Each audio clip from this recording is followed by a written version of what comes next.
नमस्कार सर्वांना. प्रश्मांत recipes and much more या आपल्या चॅनलवरती मी रेश्मा तुम्हा सर्वांचं मनापासून स्वागत करते. गुलाबजाम म्हटलं की खूप सारे प्रकार आपल्या डोळ्यासमोर येतात. खव्याचे, ब्रेडचे, दुधाच्या पावडरचे, पण उपवासाचे गुलाबजामुन पण करतात बरं का. कोणते माहिती आहेत का? तर रताळ्याचे गुलाबजाम, बटाट्याचे गुलाबजाम देखील करतात आणि हे गुलाबजामुन अगदी मस्तसुद्धा होतात. तर या ठिकाणी मी 4 रताळे घेतलेले आहेत आणि शिजवून घेतलेले आहेत. वाफेवरती शिजवायचे आहेत, पाण्यामध्ये शिजायला टाकायचे नाहीत खूप जास्त. म्हणजे गुलाबजाम आपल्याला शिजवून घ्यायचे नाही आहेत, नाहीतर मग पिठाला एक व्यवस्थित कन्सिस्टन्सी येत नाही. तर हे जे रताळे आहेत तर ते बारीक छान असे मी खिसून घेतलेले आहेत आणि यासाठी आपल्याला मिल्क पावडर, आपली साखर आणि थोडंसं बेकिंग पावडर आपल्याला लागणार आहे. अगदी 2 चिमूटभर आपल्याला बेकिंग पावडर इथं वापरायचे. आता मिल्क पावडर वापरताना सुद्धा खूप जास्त वापरायचे नाही आहे. फक्त आपल्या या पिठाला बाइंडिंग येईल इतपतच आपल्याला या मिल्क पावडरचा या ठिकाणी वापर करायचा आहे. आणि मिल्क पावडरच्या काही गुठळ्या वगैरे असतील तर त्या गाठी अगोदरच आपल्याला मोडून घ्यायचेत. आणि बघा अगदी 2 चिमूटच या ठिकाणी मी ही आपली बेकिंग पावडर वापरते. बेकिंग पावडरमुळं काय होतं तर गुलाबजामुनला एक थोडासा हलकेपणा येण्यासाठी मदत होते आणि म्हणून आपण इथं बेकिंग पावडरचा वापर करतो आहे. आता छान असं हे पीठ आपल्याला घट्टसर मळून घ्यायचं आहे. आणि या ठिकाणी पाण्याचा वगैरे वापर करायचा नाही आहे. रताळ्याचा जो काय ओलसरपणा आहे त्यामध्येच आपल्याला हे पीठ व्यवस्थित गोळा होईल असं मळून घ्यायचं आहे. आणि जसं लागते आवश्यकतेनुसार छान व्यवस्थित गोळा झाला की मग आपल्याला म्हणजे त्याच्यामध्ये मिल्क पावडर ॲड करायची गरज नाही आहे. या ठिकाणी थोडीशी मिल्क पावडर मी वापरली आणि मस्त असा गोळा तयार झालेला आहे. आता हा गोळा एक 10 ते 15 मिनिट रेस्टसाठी मी ठेवून देते. आणि त्या अगोदर आपला जेवढा हा पिठाचा गोळा आहे तेवढीच आपल्याला इथं साखर घ्यायची आहे. तर बघा ही मोठी वाटी भरून आपला हा पिठाचा गोळा तयार झालेला आहे. तर एवढंच आपल्याला साखर घ्यायची आहे आणि त्याचा पाक बनवायचा आहे.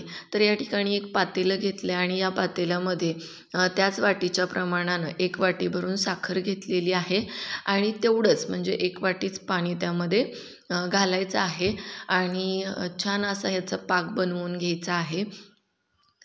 व्यवस्थित साखर आपल्याला इथं ढवळून घ्यायची. चांगली खळखळ उकळी आली की मग आपण त्याच्यामध्ये वेलची पावडर घालणार आहोत. साखर अशीच विरघळू द्यायची.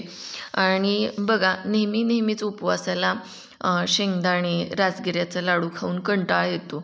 तर मग यासाठी रताळ्याचे गुलाबजामुन हा एक उत्तम असा पर्याय आहे. आणि हे गुलाबजाम केले तर मग काय उपवास तर मस्तच होणार आहे. आणि व्हिडिओ कुठेही स्किप न करता पहा, कारण त्याच्यामध्ये छोट्या मी टिप्स सांगितलेल्या आहेत. ज्या तुम्ही फॉलो केल्या तर तुमचे गुलाबजामुनसुद्धा छान होण्यासाठी मदत होईल. कुठेही गुलाबजामुन कसल्याच प्रकारे बिघडणार नाहीत. आणि त्याचबरोबर उपवासाचा गोड काहीतरी छान असा पदार्थ आपल्याला खायला मिळतो. मग तुम्हीसुद्धा हे रताळ्याचे गुलाबजामुन बनवून बघा. घरातल्यांना सगळ्यांनाच खूप आवडतील. तर बघा इथं आपली साखर छान अशी व्यवस्थित विरघळलेली आहे. याला उकळी येऊ द्यायची. आपल्याला इथं कोणत्याही प्रकारचा पाक म्हणजे एकतारी पाक वगैरे बनवायचा नाही आहे. चांगली उकळी आली की मग आपण काय करणार आहोत तर गॅस बंद करणार आहोत. तर बघा इथं चांगली उकळी आली आहे. या ठिकाणी मी गॅस बंद केलं आहे आणि बोलण्याच्या ओघात तुम्हाला सांगायचं विसरून गेले की आपण ह्याच्यामध्ये वेलची पावडरसुद्धा ॲड केलेली आहे. तर गॅस बंद केलं आहे. आता आणखी एक 10 पिठाचा गोळा मी व्यवस्थित मळून घेते आणि याचे आपल्याला गुलाबजामुन बनवायला घ्यायचे आहेत. तर या ठिकाणी तुपाचं तूप थोडंसं हाताला लावून घेतले आणि त्याचे छान असे गुलाबजामुनसारखे गोल गोळे बनवून घ्यायचे आहेत. आता सिलेंड्रिकल शेपमध्ये जरी तुम्ही ते गोळे बनवले तरी चालतील. मी या ठिकाणी गोल गोळे बनवून घेते. तर आपला मीडियम साईज गुलाबजामुन जेवढ्या आकाराचा असतं तेवढ्याच आकाराचा मी या ठिकाणी साईजचा गुलाबजामुन बनवून घेते। तर या पद्धतीने छान अशी व्यवस्थित गोळे वळता येतात। बिलकुलही कुठंही त्याला चिरा वगैरे पडत नाहीत। खूप छान होतात, अगदी सहजरित्या त्याचे गोळे बनवून तयार होतात। तर एक 5 ते 7 गुलाबजामुन इथं मी बनवून घेते आणि मग आपण ते तळायला घ्यायचे आहेत। तर बघा किती व्यवस्थित आणि अगदी सहजपणाने हे गोळे वळता येत आहेत। तर या ठिकाणी मी हे गुलाबजामुन बनवून घेतलेले आहेत, 7 ते 8 गुलाबजामुन बनवलेले आहेत आणि हे आता आपण तळणार आहोत। तर दुसरीकडं मी कढईमध्ये तेल गरम करायला ठेवलेलं आहे आणि तेल व्यवस्थित तापले, खूप जास्त कडक होऊ द्यायचं नाही आहे आणि मंद आचेवरतीच आपल्याला हे गुलाबजामुन तळायचे आहेत। नाहीतर काय होतं की वरचा म्हणजे जो काही आवरण आहे तर ते तळलं जातं आणि आतमध्ये गुलाबजामुन कच्चे राहतात। तर तसं होऊ नये यासाठी काय करायचं आहे, तर मंद आचेवरतीच आपल्याला हे गुलाबजाम तळून घ्यायचे आहेत। आणि बघा गुलाबजामुन आपण सगळे तेलामध्ये टाकून घेतलेले आहेत। लगेचच आपण तिथं झाऱ्याचा वगैरे वापर करायचा नाही। एक छोटा चमचा घ्यायचा आणि त्या चमच्याच्या सहाय्यानं बघा मी जसं दाखवते त्यानुसार आपल्याला ते चमच्याने फिरवून घ्यायचेत। असं केल्यानं काय होतं की गुलाबजामुन एकतर तुटत नाहीत आणि त्याचबरोबर गुलाबजामुन जे आहेत तर ते व्यवस्थित सगळ्या बाजूने व्यवस्थित तळले जातात। सगळ्याच बाजूने छान असा त्याला रंग येण्यासाठी मदत होते आणि त्याच्यामुळं चमच्यानं आपल्याला काय करायचं आहे, तर हे गुलाबजामुन आपल्याला असे फिरवून घ्यायचे आहेत। लगेचच उलटण्यानं किंवा झाऱ्यानं ते उलटायचे नाहीत आणि असं केल्यानं काय मगाशी सांगितल्याप्रमाणे तळलेसुद्धा जातात।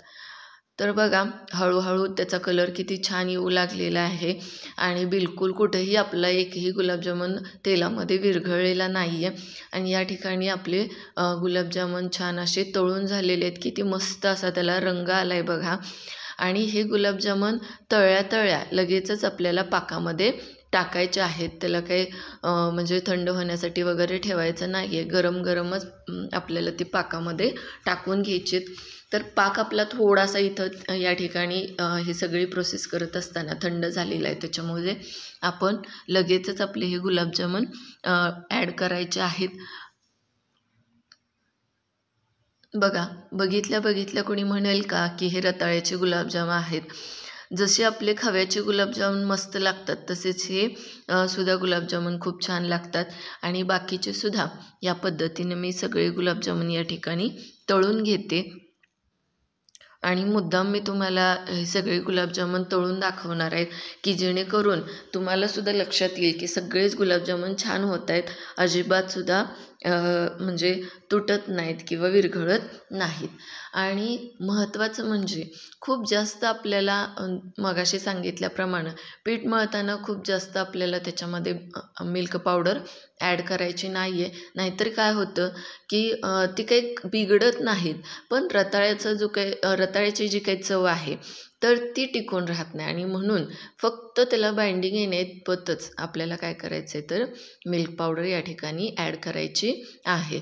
आणि ॲड करून एक 10 मिनिट जरी तुम्ही ते रेस्टसाठी ठेवलं, आपला पाक बनेपर्यंत जरी रेस्टसाठी ठेवलं तरी तेवढं पुरेसं आहे। लगेचच झटपट अशी गुलाबजामुन बनवून तयार होतात, चवसुद्धा खूप छान होते। तर बघा दुसरी बॅचसुद्धा या पद्धतीनं मी तळून घेते आणि ह्या एवढ्या पिठामध्ये एक 25 गुलाबजामुन माझे तयार झालेले आहेत।